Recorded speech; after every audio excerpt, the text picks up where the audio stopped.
அஸ்ஸலாமு அலைக்கும் அன்பான தமிழ் உறவுகளே, நல்லா இருக்கீங்களா? மெட்ராஸில் போய் சொந்தமாக ஹோட்டல் வச்சோம். எங்களுக்கு வந்து சம்சா போட தெரியும், டீ போட தெரியும், வடை போட தெரியும். ஏன்னா தோசை போட்டு விற்றோம். போன புதுசில் தொழில் எதுவும் ஆரம்பிக்கணும் அப்படின்னு சொல்லிட்டு ஒரு 4 பேர் போனோம். போன இடத்துல இதுதான் எங்களுக்கு செய்ய தெரியும், வேறு புரோட்டா போட தெரியாது, தோசை ஊற்ற தெரியாது.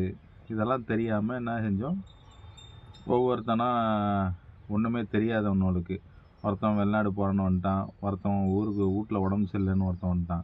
பாக்கி 2 பேர் வயசானவராக இருந்தாங்க, அவங்கள ஊருக்கு அனுப்பிச்சாச்சு. அதுக்கப்புறமா நான் ஊருக்கு வந்து எப்படியாச்சும் இந்த புரோட்டா போடுறத கற்றுக்கணும் அப்படின்னு முடிவு பண்ணேன்.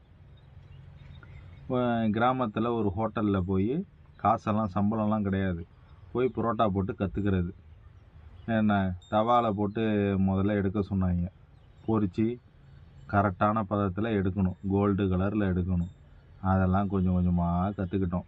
அதுக்கப்புறம் கொஞ்சம் கொஞ்சமாக பேடாவை வந்து பெருசாக்கி வீச ஆரம்பித்தேன். கொஞ்சம் கொஞ்சமாக எடுத்த உடனேயே வரல, ஒரு மாதம் ஆச்சு. நல்லா ட்ரைனிங் எடுத்தேன். அதுக்கப்புறம் நல்லா வீச ஆரம்பித்தேன். அந்த கடையிலே அப்பயும் காசு கிடையாது, சும்மா ட்ரைனிங் தானே எடுக்கிறோம். 1 மாதம் ஆச்சு, 2 மாதம் ஆச்சு. அடுத்தது நம்ம சும்மா போனால் கூட அங்கே புரோட்டா போட விட்ருவாங்க. ஏன்னா அதுக்கப்புறம் தான் போட தெரிஞ்சிடுச்சே. அந்த புரோட்டா போடையும் நம்ம கற்றுக்கிட்டாச்சு. எப்படி போடுறது, எவ்வளவு எண்ணெய் ஊற்றணும், அந்த புரோட்டாவில் வந்து சாஃப்டாக இருக்கிறதுக்கு என்னென்ன சேர்க்கணும் அப்படிங்கிறத கற்றுக்கிட்டேன். எல்லாத்தையுமே கற்றுக்கிட்டு புரோட்டா போட ஆரம்பிச்சிட்டேன். எனக்கு எப்படி புரோட்டா வீசணுமோ, என்ன புரோட்டா வேணும், பன்னு புரோட்டா வேணுமா, ஏன்னா லாப்பா புரோட்டாவா, புரோட்டாலே ஏகப்பட்ட ரகம் இருக்குது. எல்லாமே கற்றுக்கிட்டேன்னு வச்சுக்கிங்களேன். என் ஃப்ரெண்டு அங்கே இருந்தான், மாஸ்டராக இருந்தபோது, அதனால் கற்றுக்கிட்டேன். என் ஃப்ரெண்டு வந்து நல்லா புரோட்டா போடுவான். அந்த உள்ளே ஏர் வச்சு அந்த மாதிரி புரோட்டா போடுவான். அவ்வளோ சாஃப்டாக இருக்கும். ஆனால் புரோட்டா உடம்புக்கு நல்லதில்லை தான். ஆனால் வந்து ஹோட்டலில் டாப்பில் போகிற பிஸ்னஸில் புரோட்டாவும் ஒன்று தான். புரோட்டாவை தான் அதிகமாக மக்கள் சாப்பிடுது. டக்குன்னு வேலைக்கு போனோன்னா 2 புரோட்டாவை பிச்சு போட்டு போயிடுவான். நாங்கள் அதே மாதிரி என்ன செய்வோம், ஊரில் இறந்து போனவங்களுக்கு குழி வெட்டுவோம். ஃப்ரீயாக தான் வெட்டுவோம், ஒரு நன்மைக்காக வெட்டுவோம். அதெல்லாம் வெட்டி முடிச்சுட்டு நேராக ஹோட்டலுக்கு போனோன்னா புரோட்டாவை தான் திம்போம்.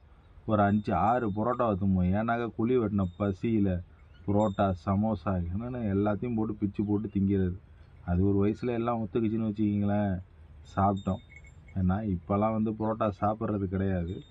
ஆனால் எங்களுக்கு புரோட்டா எப்படி வீசுறது, என்ன இது அப்படின்னு எல்லாமே தெரியும். இந்த வீடியோவில் நீங்கள் பார்த்தாலே உங்களுக்கு தெரிஞ்சிருக்கும்.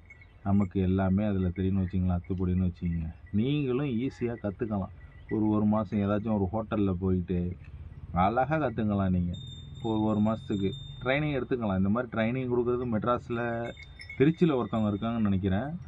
இதுக்குன்னே தனியாக கிளாஸ்ன்னு நடத்துகிறாங்க. என்னென்ன புரோட்டா வேணுமோ, என்னென்ன ரகம் வேணுமோ எல்லாமே அவங்க ட்ரைனிங் கொடுக்குறாங்க. புரோட்டாக்கு 5000 ரூபா என்னமோ ஃபீஸ் வாங்குகிறாங்க. ஆனால் அவ்வளோது கூட நீங்கள் கொடுக்கணும். நாங்கள்லாம் 50 காசு கொடுக்கல, ₹1 கூட கொடுக்கல. ஏன்னா டெய்லி வேலை செய்வோம், புரோட்டாவை தின்னுட்டு வந்துடுவோம். பசிக்கு அங்கேயே சாப்பிட்டுக்கிறது, புரோட்டாவை போட்டு அடிக்கிறது. போன புதுசில் தான் புரோட்டா தெரியலன்னு வச்சுக்கிங்களேன். ஒரு 4 நாள் 5 நாள் கழித்த போதெல்லாம் கொஞ்சம் கொஞ்சமாக நம்ம ஃப்ரெண்டு கற்றுக் கொடுத்துட்டான் எப்படி போடணும் என்ன இதுன்ட்டு. அதனால் சூப்பராக புரோட்டா போட்டோம். இந்த வீடியோவில் உங்களுக்கே தெரியும் புரோட்டா எப்படி போடணும், எப்படி பிணையணுங்கிறத உங்களுக்கு வேணும்னாக்கா என்ன கமெண்ட் பாக்ஸில் கமெண்ட் பண்ணுங்கள். உங்களுக்கு அதுக்கான வீடியோவை நான் போடுறேன்.